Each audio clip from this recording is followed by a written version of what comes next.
Kalaro namin ang palarong pambansa Finals MVP na si Derek Duterte. At umpisa pa lang ng laban, binuhat niya na yung dalawang player natin. Ibinaon si Uncle Joey. Nagpakita ng shifty moves. Akala mo big man lang to. Ganto ng pasa sa ilalim. At pag-atake niya dito, binuhat niya ako. Foul counted, sabay pinagpa. Umahang time din pala to. Sabay titig kay Wendy. At pinasabay yung dalawang big man natin sa isang semi-hook shot. Hindi lang malaki at malakas, puno ng skills. Player na ang tayo namin sa Acomodo Rizal. At nakalaban namin dito ang magagaling na players ng lugar nila. At isa na nga dito si Duterte. Siya ang Finals MVP nung nakaraang palarong pambansa. Kung magaling nga talaga ang bata na to. Merong height, ang laki ng katawan, marunong gumamit ng advantage. Full handling, may atake, complete package. Dito pag-atake niya, foul counted kaagad. Binuhat yung dalawang kampi namin, hindi na pigilan. Sureball na sureball din pagdating sa free throw. At dito pag-drive niya ang Joey, ari ka dyan, balik yung bola. Lagi siyang involved sa mga fast break plays nila. Kanina atake na atake, bigla pa naman pumukul sa malayo. Ito naharangan lang, pero ang ganda ng hang time niya dito.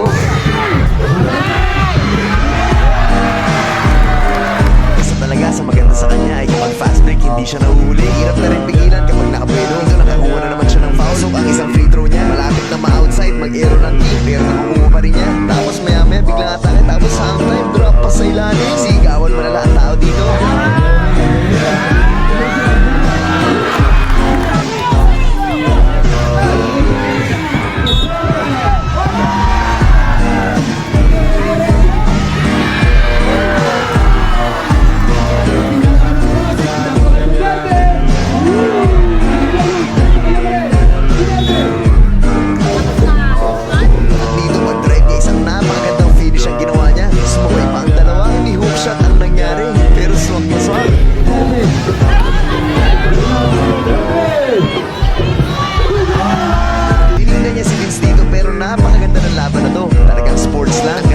Ni Vince dito, tumawa lang. Na-appreciate din niya yung magandang galaw na ginawa na itong si Duterte. Dahil mabigat nga siya at malaki, dito kinakailangan naming tumulong sa ilalim. Tatlo-tatlo na kami, kaya naman nakakuha na naman siya ng foul. Ganon din naman, sobrang sure ball sa free throw nito. Dito nagtataka ako, napakabilis sa buwaba. Apat yung mga kampihan nandun pa sa ilalim, pero siya nandun na sa kabila. At dito isang magandang crucial play ang ginawa niya. Ang ganda ng pihit sa ilalim. Magaling tong bata na to.